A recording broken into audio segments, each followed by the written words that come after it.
so that you have a stable rim of articular. What we mean by this is that if you have a probe, you should have stability so that you cannot pass the probe under the flat articular. Once you have achieved this, then you use the owl. I like to use, so to create a stable rim, don't like to use a shaver. I like to use a closed curette. An open curette can be dangerous because it can cause damage to the other side as well. So a closed sharp curette is what I like to use when I want to have a sharp edge to the microfracture area. So this is what we do. And it also, one needs to be very careful when you're using the curette, because if you're not too careful, you can really remove more than what you want to do. And then these are the various angles of the owls that are available that can be used to do the microfracture. So you start from the periphery of the lesion and then come to the center, and make sure that you penetrate the subchondral bone plate, because you want to have what is known as a super clot, which is then going to cause this fibrocartilage regeneration.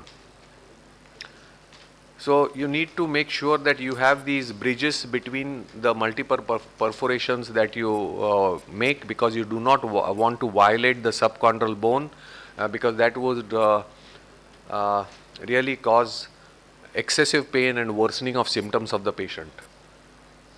So for the patella, you can use a 90-degree owl, and you have to give counter pressure to make sure that you can penetrate the subchondral bone.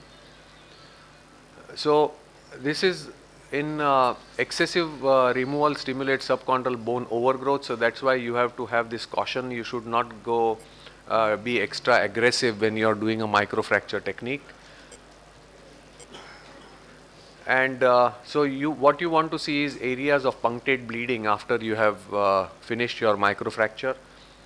So this is the kind of appearance that you want to see after doing a microfracture technique. So the super clot is what you want to see. This is the mesenchymal clot, and that is the ultimate aim of doing your microfracture.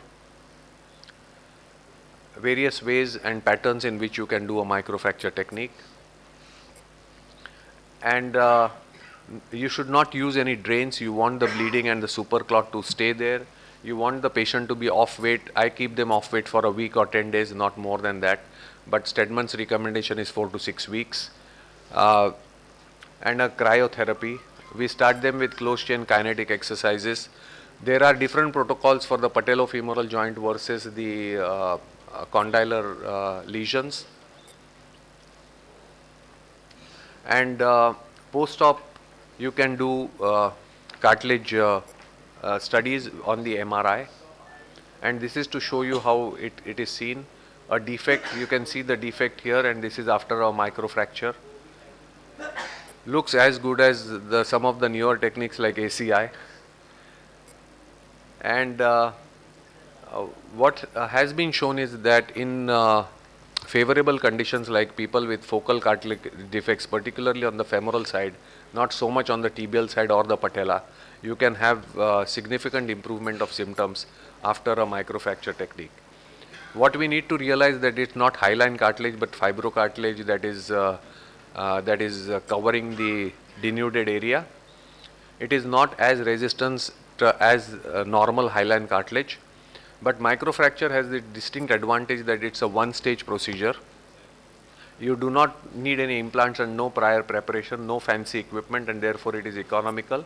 And if it fails, you can always go for other more sophisticated techniques for cartilage restoration. Thank you very much.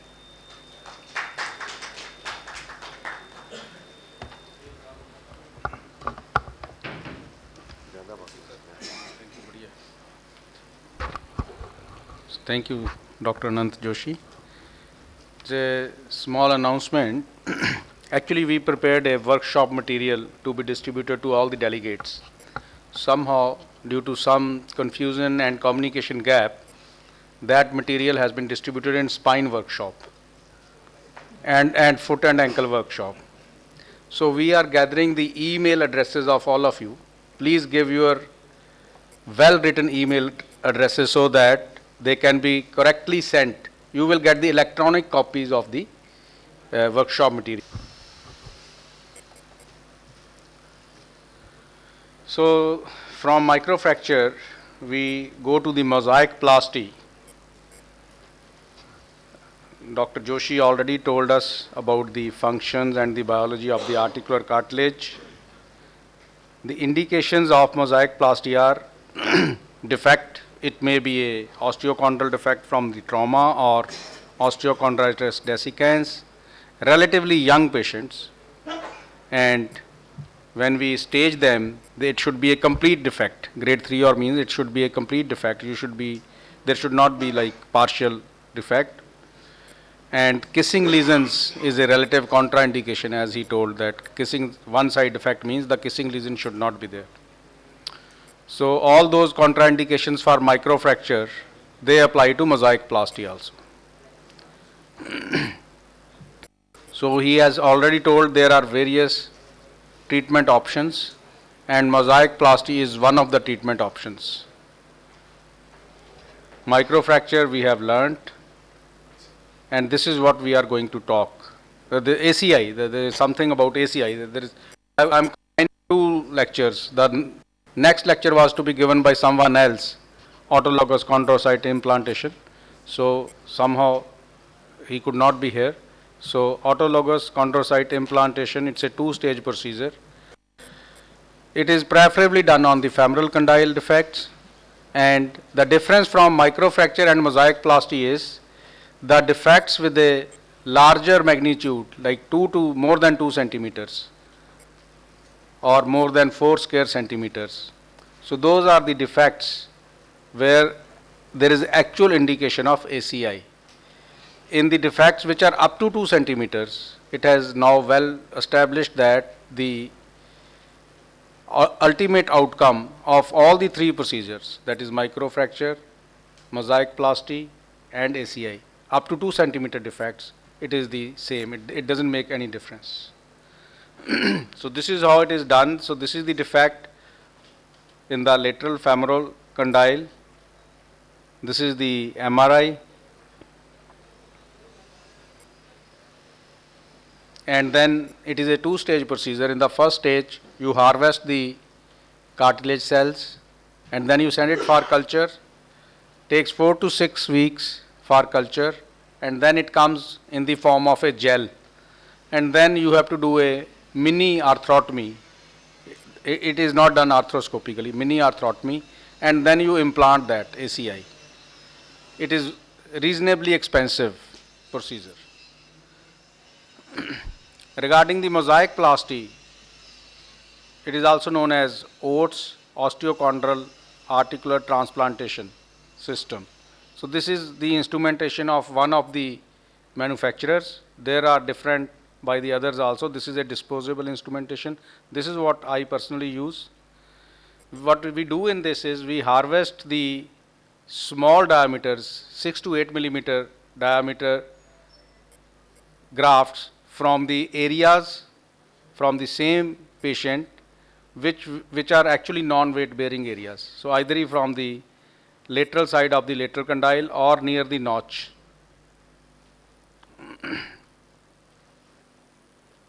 This is the same, like here we will be using 6 centimeter, and this is the final after you've done it.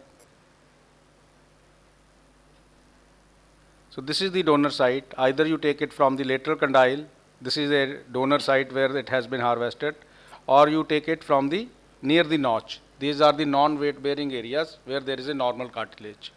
So they can be taken from there. Otherwise, where allograft is available in the countries, so people have also used allograft as a successful donor. So this is the instrumentation which has actually, these are the tubular chisels. So this is example of one patient. There is a loose body and this is the defect. So you debride the loose body, and then like microfracture, you curate out the surface of the defect to make it raw, and then you harvest from the donor side. This is the harvesting chisel. It is 6 millimeters here in this case, And then the only the precaution is you have to be at right angles to the surface. Then with a hammer you keep on blowing it. There are markings on the chisel. So for the donor site we usually go 15 millimeter deep. So the length of the osteochondral graft will be 1.5 centimeters. This is the defect after the harvesting of the graft. So if you want to harvest the second donor graft, then you can use a needle to actually localize where you want to go. So this is one of our papers we have published on osteochondral defects by, like we have used the mosaic plasty as well as microfracture. One of our patients, and that is the actual video of the procedure. So this is the defect. Take care of the meniscal pathology if it is any, because many times they are associated with meniscal injuries also. So in the usual manner, you take care of the meniscal problem.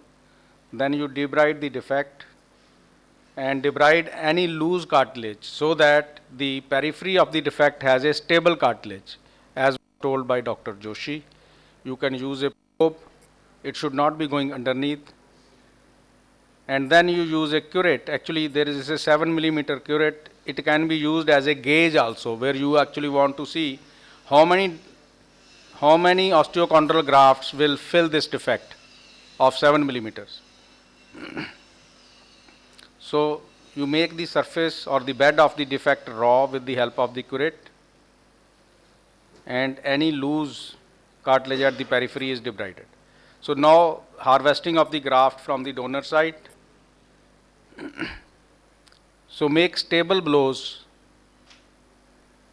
and go up to 15 millimeters. Usually we go up to 15 millimeters. So from the slots you can see that the healthy cartilage will be there. And then you rotate this chisel. So you got the osteochondral graft. So this is just measuring the depth. It's 15 millimeter. This is from the intercondylar notch area. Then you go to the defect and then you make a recipient bed with the chisel again. Go in at right angles. In this case, we stay short of 2 millimeters than the actual size of the graft. So we will be 13 millimeter rather than 15 millimeter, so that ultimately the cartilage is at the same level as of the original cartilage.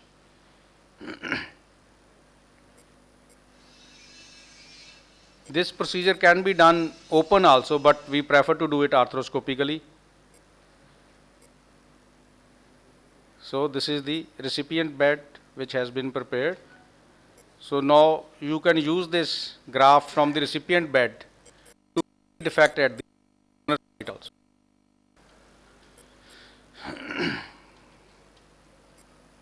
So once again measure the actual depth of the recipient bed to be sure that there should not be any discrepancy of the length of the graft and the depth of the recipient bed.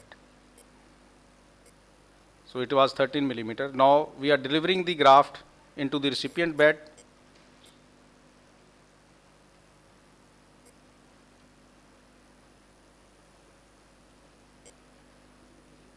So there is a actually proper instrumentation where there is screwing from outside.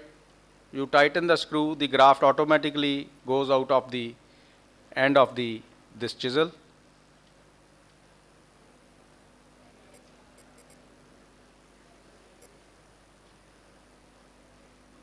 So one has to be careful that we don't break the graft while delivering into this.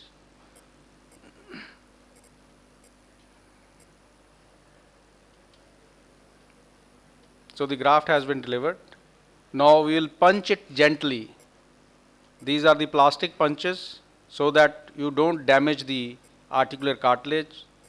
Be gentle and then make it very little proud. I will say less than 1 millimeter proud than the surrounding cartilage. And then you deliver the graft which was taken from the recipient bed into the donor bed. because gets formed in those defects. It doesn't matter, but some people do it. I prefer to do it. So here again, you should punch it well actually, because there is no risk of damaging the articular cartilage here. You should punch it well so that it doesn't come out. Now taking the second graft,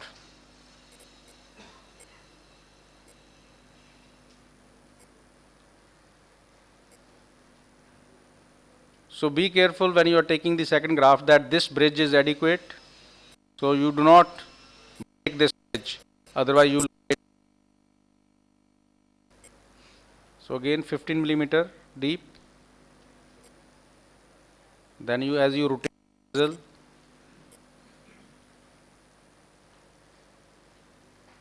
it will break the bed graft from its bed.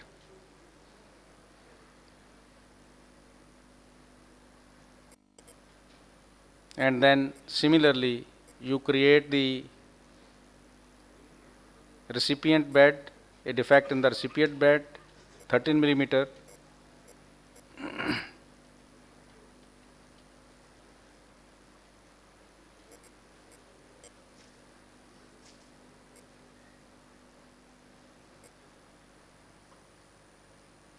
Sometimes you have to alter the position of the knee joint so that this chisel is perpendicular to the surface of the defect. Now this measuring this defect and then delivering it.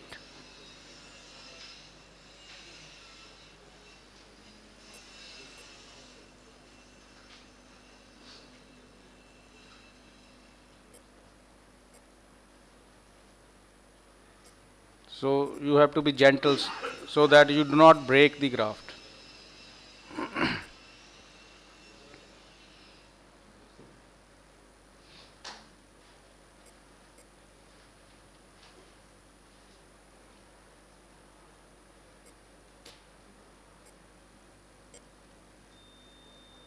So similarly, you can add another one to cut short the actually time and duration of the fracture. So you can add another one on the side which is left. This is the post-op protocol for 2 weeks, and range of motion exercises are started. After 2 weeks, full weight bearing, closed chain rehab, patients they can start the exercise bicycle. This is the post-op MRI. This is the defect, and that is the cartilage here, the sagittal section. So results are quite good, as I mentioned, not going into the details of these slides. Broadly speaking, up to 2 centimeters, the results are from good to excellent. Thank you.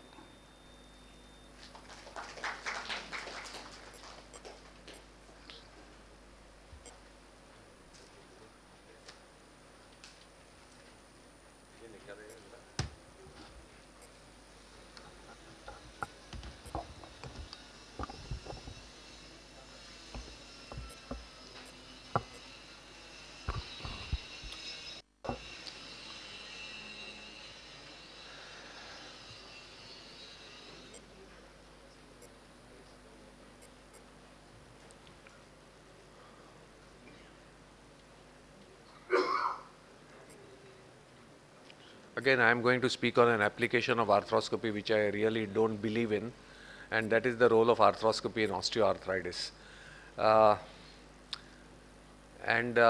We were all taken aback when the Lancet published an article saying that arthroscopy is sham surgery, without really qualifying that it was probably a sham surgery when it was randomly done in any case of osteoarthritis.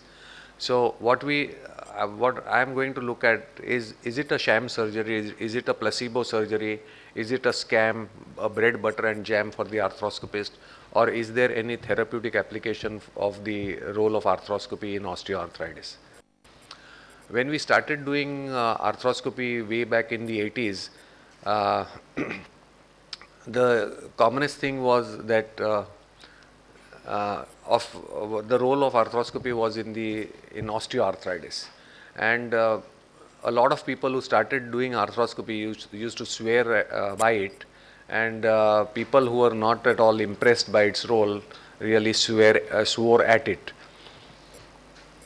There was rampant abuse of arthroscopy in the 80s in osteoarthritis, and people were told that तुम्हारा घुटने का खराब पानी निकालेगा, कचरा साफ करेगा और घुटना धो डालेगा, and these were kind of procedures that were being initially done during arthroscopic surgery.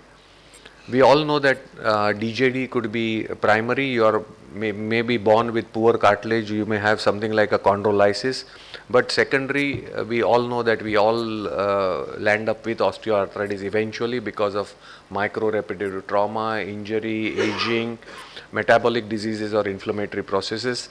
And athletes are definitely prone to early traumatic arthrosis. And osteoarthritis, as we know, is a progressive cartilage disease from which there is really very little that one can do for surgical, for long-lasting relief. When a patient comes to us with osteoarthritis, I think one needs to find out whether the symptoms are trivial or they are significant. Trivial symptoms would mean stiffness after rest, pain on exertion, occasional limp after exertion, or infrequent swelling of the joint. And I would pass this as very common in osteoarthritis and treat them absolutely non-operatively. However, there are certain patients who come with significant symptoms which really disturbs their lifestyle. They have throbbing or pin pricking or a burning kind of pain. They say that there is almost like an abscess inside the knee which is throbbing, and these are the patients I would like to pay close attention to see if I can help them to get rid of this problem. So if they have rest or night pain, throbbing, pin pricking, severe limping, frequent swelling of the joint, and mechanical symptoms like locking or buckling, these are the patients whom I would consider. Differentiate, however, between true locking and pseudo locking. A 50-year-old doctor's wife was brought to us saying that she could not straighten her knee at all, and her knee was locked. When we examined her, we found that she had severe pes anserine bursitis, and when we injected a local anesthetic in the pes anserine bursa, her knee immediately straightened. So this was purely pseudo locking. It was not true locking. Pseudo locking is very common in osteoarthritis, where a patient who is walking on the street suddenly finds that they are not able to flex the knee, rather they keep the knee extended to walk. Whereas true locking is when you are unable to extend the knee. So one must differentiate between true and pseudo locking in osteoarthritis. The second area where you have to be very careful in treating patients with osteoarthritis when they come to you with acute knee pain. And don't rush into the joint thinking that this is a meniscal tear which has caused acute knee pain. Very often it could be pes anserine bursitis, stress fracture in the upper tibia, idiopathic bone edema, or spontaneous osteonecrosis or SPONK. So this is the area where they often develop stress fractures, especially in people who have varus deformity. There can be these stress fractures at the junction of the middle third and the upper third of the tibia. So you must be careful when you clinically evaluate these patients. You will find that the tenderness is not at the joint line but at the junction of the tibia, middle and upper third. This is extremely common, and now thanks to MRI we realize that very often patients can have an acute exacerbation where they actually have significant bone edema, and this could be a precursor to what is known as a SPONK. So this is SPONK, spontaneous osteonecrosis, and therefore never rush with the arthroscope in acute knee pain. Always wait, take serial x-rays, do serial imaging, because this can develop over days or weeks, cannot be seen on day one. Very often patients with osteoarthritis may come to you with synovitis of the joint. Again, this is not an indication for an immediate arthroscopy. A patient was admitted in a hospital and he was supposed to undergo arthroscopy for a degenerative joint disease. When we went into the history, we found that he had gastroenteritis 2 weeks prior to that, and therefore he had this synovitis, and it was purely reactionary, and arthroscopy would have done him no good. So basically don't rush into the joint in osteoarthritis. We always insist on weight bearing x-rays, and especially of both knees, to make sure that there is adequate joint space. Only if a patient has a reasonable amount of joint space should one consider arthroscopic intervention. If the joint space has collapsed, then one should not even think of the role of arthroscopy in these patients. Conservative treatment should always be done first, consisting of weight loss, activity restriction, exercise modification. So walking and should be avoided. Cycling and swimming are ideal exercises for people with knee pain. I don't believe in any kind of placebos and dietary supplements. I think they have no role at all in osteoarthritis, and therefore I am not sponsored by any company.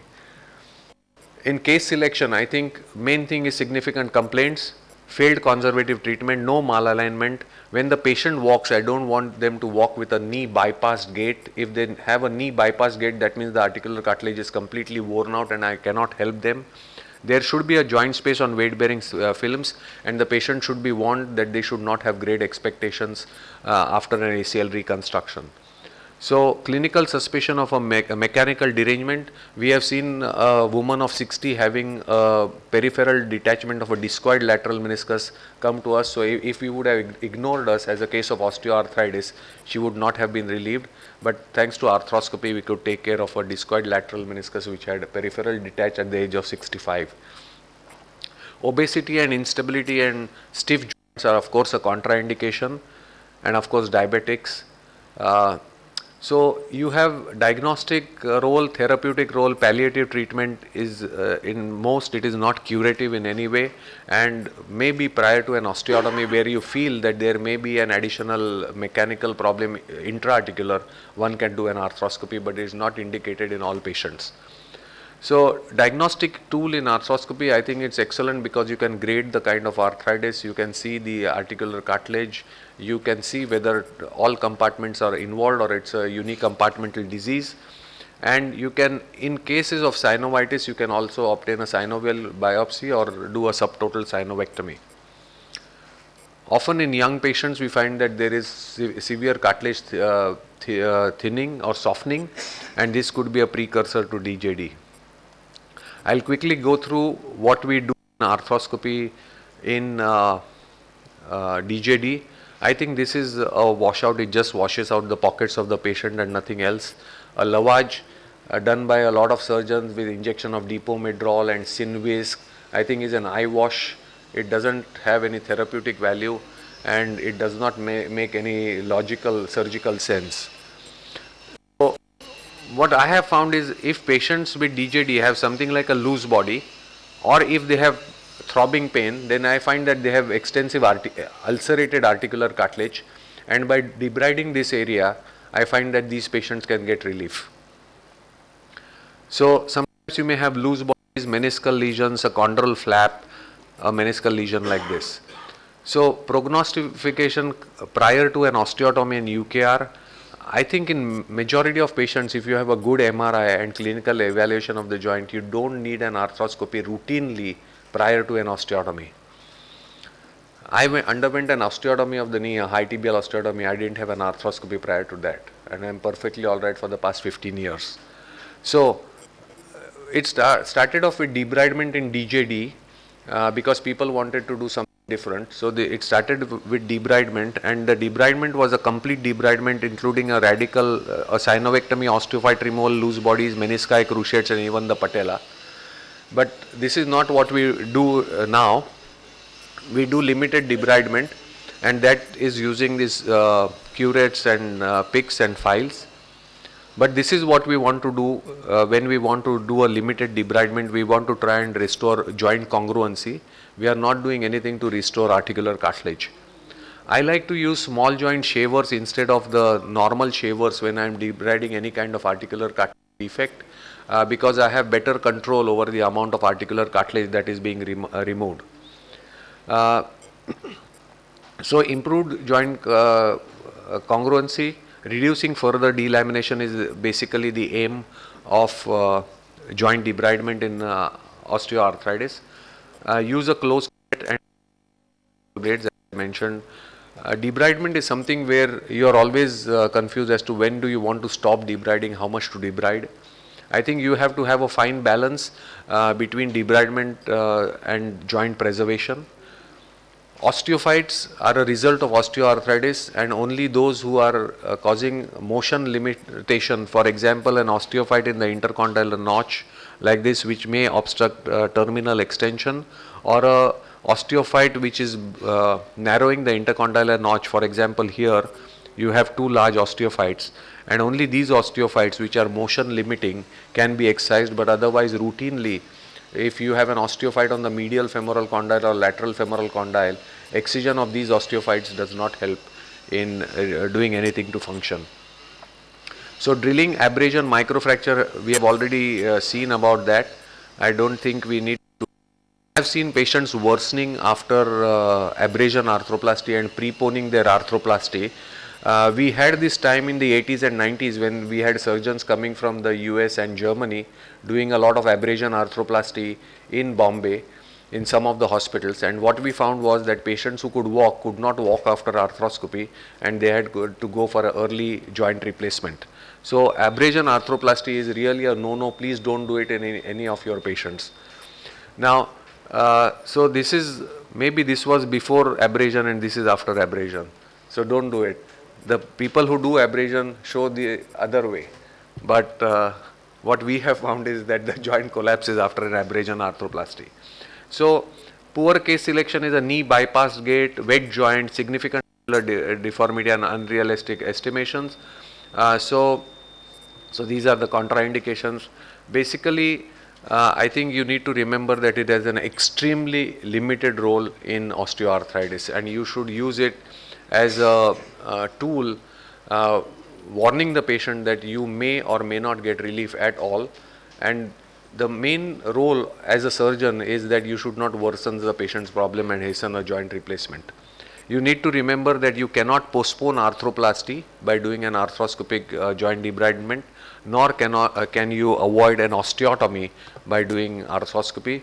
It has extremely narrow role in osteoarthritis, and please do not open lavage parlors. You can have arthroscopy clinics, but don't have lavage parlors. Thank you very much.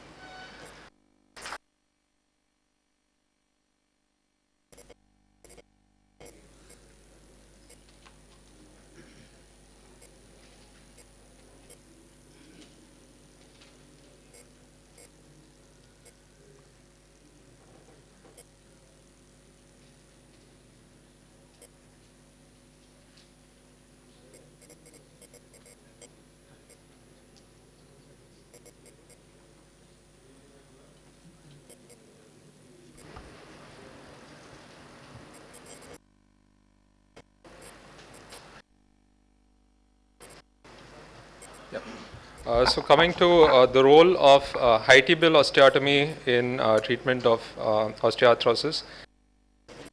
If we come to the surgical line of treatment for surgeries do come to replace arthroscopy and osteotomy. In our scenario, we have seen a decline in joint replacement because of the results at the already covered by Dr. Joshi very nicely in the previous talk. Now we need to see where is the role of high and how we can go about doing this. When we see a patient like this of medial compartmental arthrosis with a genuvarum, two surgeries again come in our mind, that is replacement, or should we be able to preserve this knee and do some kind of a joint preservation procedure? My opinion,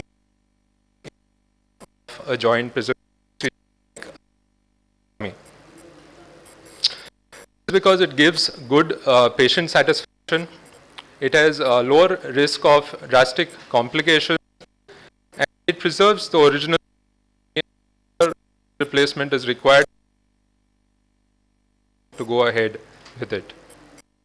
More in the Indian scenario, we see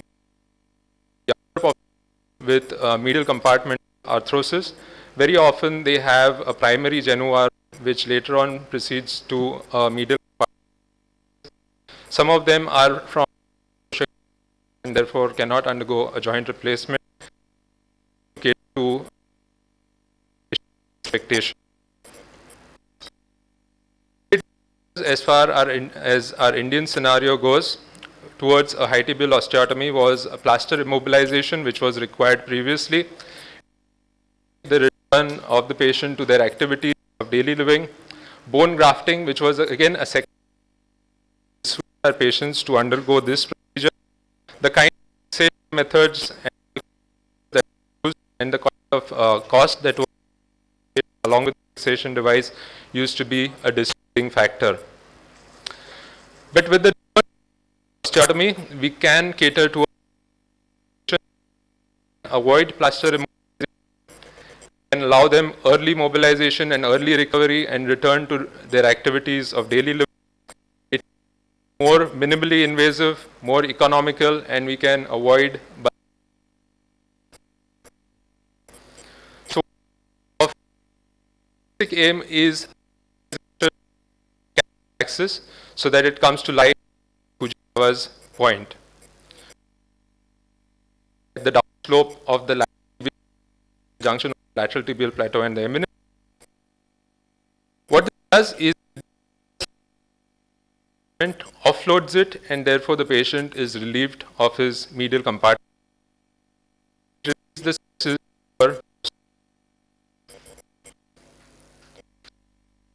osteotomy are cases of genuine with medial arthrosis,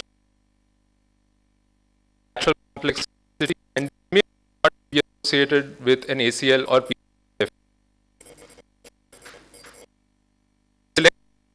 These need to be physically active patients, so don't just go by the chronological age of the patient. They have a with or without early patellofemoral arthrosis, and they have a good range of motion. Relative contraindications are arthrosis in cannot opt in for a joint replacement. It is more than 1 centimeter. Lateral meniscectomy if performed, lateral compartment showing grade 2 changes, and when the arthrosis is in the inflammatory stage and one has a BMI more than 30. Indications are patients with tricompartment flexion of more than and a flexion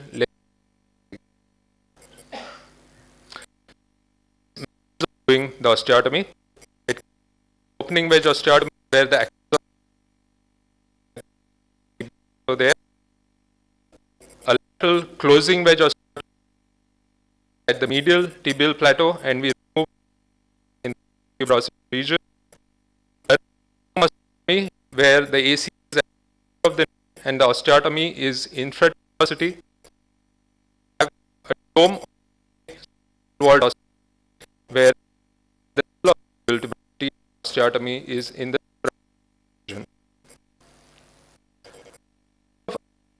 As far as osteotomy goes and is therefore avoidable is that it has a loss of total knee replacement at try to revise it.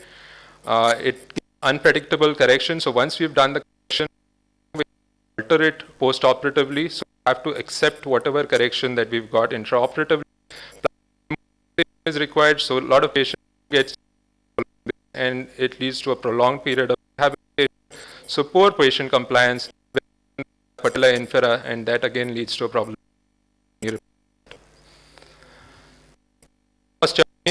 I would not prefer doing this because of trade union and even non-union, one cannot achieve the Mackay effect. It inherits until for one needs later to fix, and this can at times lead to patient compliance.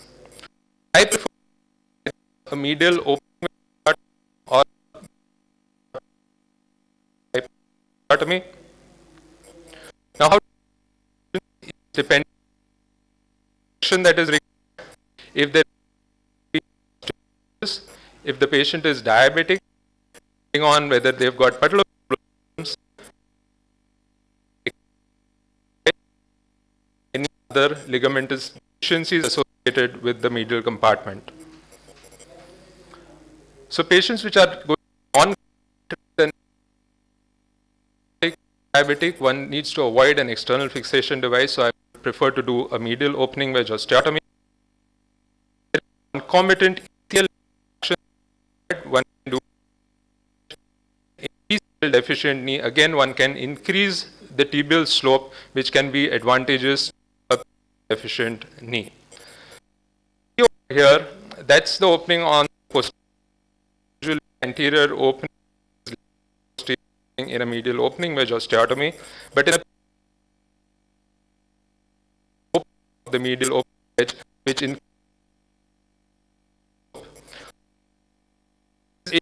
increases in PCL and in PCL deficiency. Fix these plate that uses taking a osteotomy buttons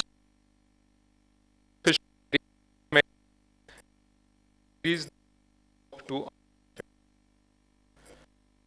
planning should scan the mechanical axis preoperatively. That's the Fujisawa's point. So that that's the axis of correction for a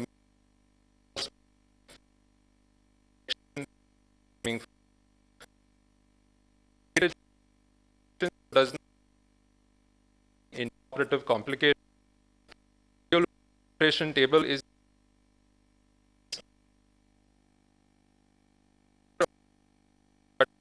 that's the incision is taken there. The end of the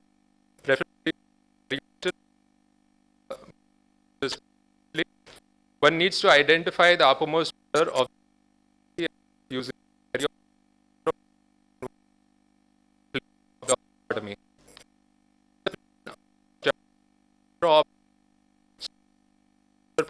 For the passing of the guidance goes proximal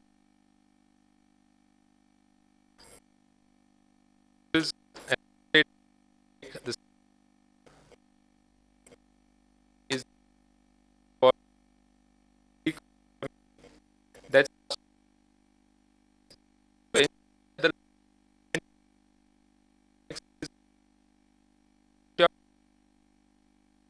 and one does not complete the osteotomy table. That's the osteotomy. Once we open it and open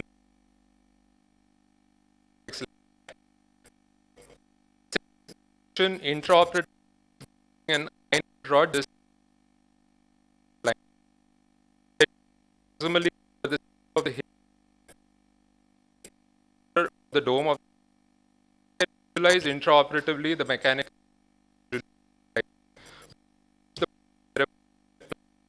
axis, and then one goes ahead with the fixation of the osteotomy.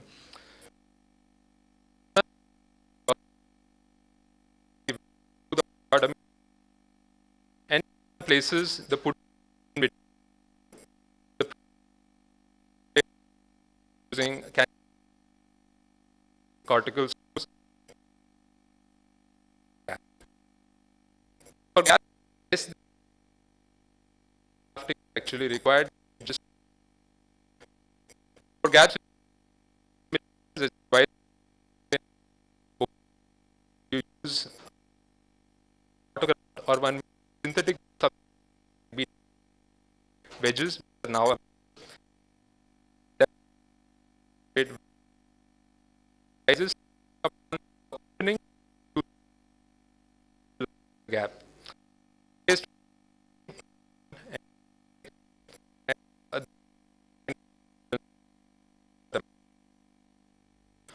Operatively a long range of motion quadriceps one-way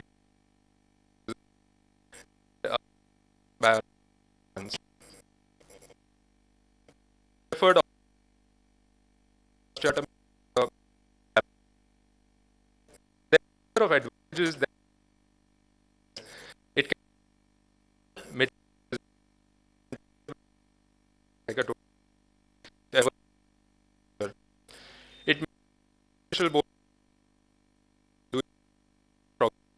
not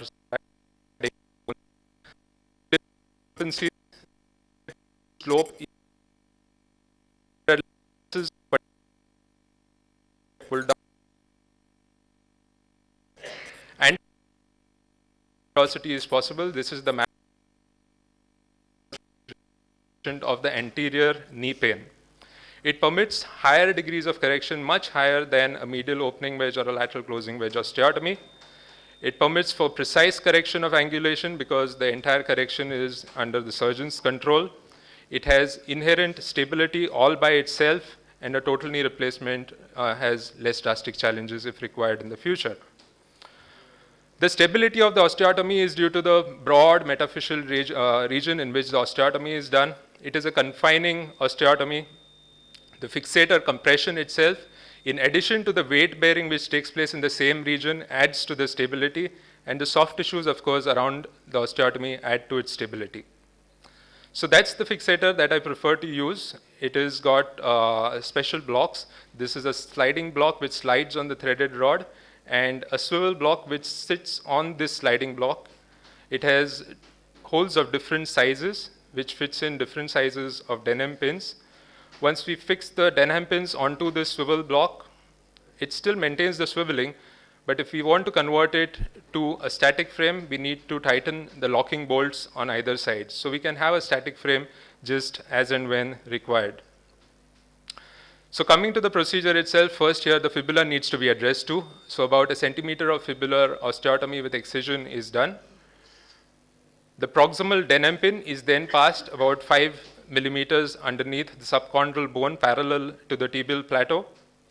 The distal pin is passed at an angle of predetermined correction, so that's the preoperative planning that we've done, which comes in use over here. One then makes anteroposterior drill holes in a dome-shaped fashion in the proximal end of the tibia in the supratuberosity region. I use a simple device such as this, something like a parallel guide, which has got multiple drill holes in line with each other, which can be used to make the drill holes. So one of the holes is used to place the K-wire at the ACA, that is the axis of correction, near the tuberosity, and any of the other holes can be used to make the anteroposterior drill holes in a dome-shaped fashion. Once that is done, one uses a narrow osteotome of say 5 mm and joins the holes together to complete the osteotomy. One then achieves acute correction on table till one has both the pins parallel to each other. That gives us an idea that the correction is achieved. The fixator is then applied, more compression on the lateral than on the medial side. The fibula graft which is harvested is split vertically into 3 and grafted at the site of truncation, so that obliterates the truncation of the proximal end of the tibia. So that's the final appearance of the osteotomy. Post-operatively here, the fixator can come into place in case we find that the correction is not appropriate. For example, that's the correction that we had aimed for, but for some reason we've got an over correction such as that. We can still alter the correction in the post-operative period. So all we need to do is release the compression over the clamps. The side requiring distraction is distracted first to disimpact the osteotomy. At the same time, it alters the correction. Once one gets the desired correction, all one needs to do is compress on either sides to achieve the final correction. Post-operatively, by day 2, we change the compression dressing to give small dynaplast dressings, and one can start with range of motion, static quadriceps, straight leg raising exercises. By day 3, the patient can start partial weight bearing with the help of a walker. Usually, depending upon their comfort levels, they would leave the walker by around 10 days to 2 weeks. And by around 2 weeks, most of the patients would be walking full weight bearing without the help of any support. By 3 weeks, usually the patients can climb and descend stairs comfortably. And here we can make out a significant difference in this patient's gait from the preoperative status. They can sit comfortably because the fixator is quite compact. Younger patients can be operated bilaterally as well, and it is well hidden under the trousers. By 10 weeks post-operatively, X-rays are done to assess union of the osteotomy. The fixator is loosened and then can be removed after around 3 days. If they have no fresh complaints, there is no alteration in correction, there's no swelling, so we assume that the osteotomy is united and just remove the pins and the treatment is completed. That's an example there, a preoperative X-ray, X-ray immediate post-operatively, and X-ray at the final follow-up showing a well-remolded fibular graft over there, well incorporated and giving the upper end of a tibia a near normal shape, no problem for a total knee replacement. Another example here, an elderly patient, farmer by occupation, could not afford a joint replacement, so we opted for this modality of treatment, and here you can see he's quite comfortable post-operatively, and he can resume all his day-to-day activities and could go back to his farming. That's the same patient again, having immense difficulties climbing and descending stairs preoperatively and very comfortable following this dome osteotomy. So as we see, this osteotomy procedure has good patient compliance. It is a surgeon-friendly procedure, quite economical, and does give good to excellent results. So my first preferred choice when we consider a joint preservation procedure like an osteotomy is a dome osteotomy with this dome stabilizer. But I do keep the second option of medial opening wedge osteotomy with an internal fixation device as an armamentarium. If we go by evidence, we see good to excellent results in long-term and even super long-term follow-ups right up to 38 years. And Kushina also in his article has shown that there is regeneration, in fact, of the cartilage on femoral condylar defects in relook arthroscopies. So if we go by both the evidence and the results, we see that if we have a choice in between replacement or a joint preservation procedure like an osteotomy, possibly one should prefer a preservation procedure like an osteotomy and maybe a surgery of choice. Thank you.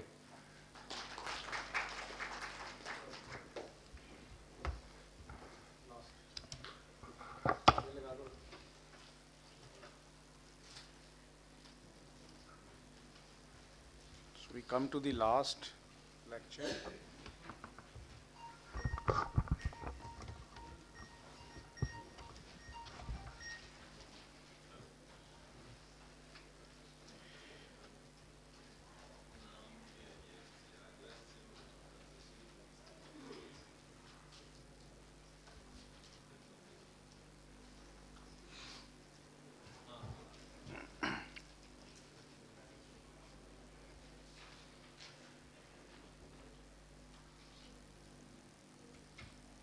So this is just highlighting that in our country osteoarthritis is a problem. We all know this. Now actually what happens in osteoarthritis, there is a loss or damage to the cartilage, distorted mechanics. We have actually already heard it in the previous last two talks that what are the problems. Now there is an imbalance between synthesis and degradation of the cartilage. Normally there is a very delicate balance. When the degradation is more than synthesis, it results into degeneration of the cartilage. What are the changes associated with imbalance of biosynthesis degradation? As I told earlier, then inflammation of the synovial tissue, which results into pain, softening and loss of the articular cartilage, and decrease in the concentration and average molecular weight of the hyaluronic acid in the synovial fluid. So this is already scientifically proved that the normal synovial fluid has hyaluronic acid, it gets changed in the concentration. What are the functions of hyaluronic acid? It has a macro hemostatic function, mini hemostatic function, and micro hemostatic function. In macro hemostatic function, it has a viscous function and elastic function because it highly influences the intercellular matrices of the joint. So the combination of elasticity and viscosity. So this is what I say that by viscosity, whenever there is a slow impact, so it acts like a lubricant. But whenever there is a fast impact, it acts like a shock absorber. So this is a combination of viscosity and elasticity due to the unique chemical nature of the hyaluronic acid in the normal synovial fluid. And this is the change in the normal, the elasticity and viscosity is significantly higher than the osteoarthritic joint. Now that was the macro, and then what happens in the mini hemostasis? There is an intrinsic autoregulatory function of the synovial fluid because it regulates the lymphatic flow to the joint. It regulates the diffusion of the nutrients as well as diffusion of the waste products. So when the hyaluronic acid concentration, the consistency, it changes, so these functions are affected. And then what about the microhemostasis?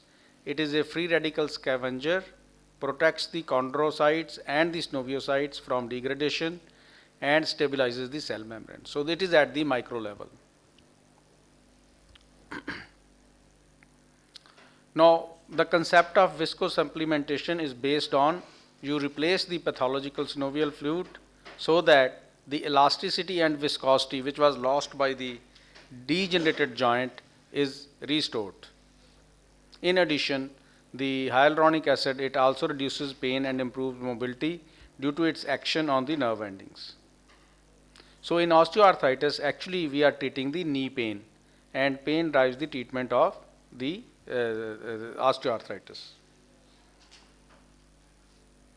As we know that the nerve endings are present in the subchondral bone and the synovial and capsular tissues.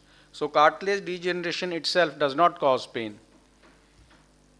So in a knee osteoarthritis, there are multiple treatment modalities. So exercise, lifestyle, we all know about these various treatment modalities options which are available with us. But there are some patients where the osteoarthritis is mild to moderate on x-rays, but it presents with pain which is not relieved with any of the analgesics also. Patients are relatively young, so arthroplasty is not an option. The athletes which are having early osteoarthritis, so obviously they are young and they require a pain-free joint. And there are some patients where the analgesics are contraindicated. So those are the cases where actually the viscosupplementation concept was initially considered.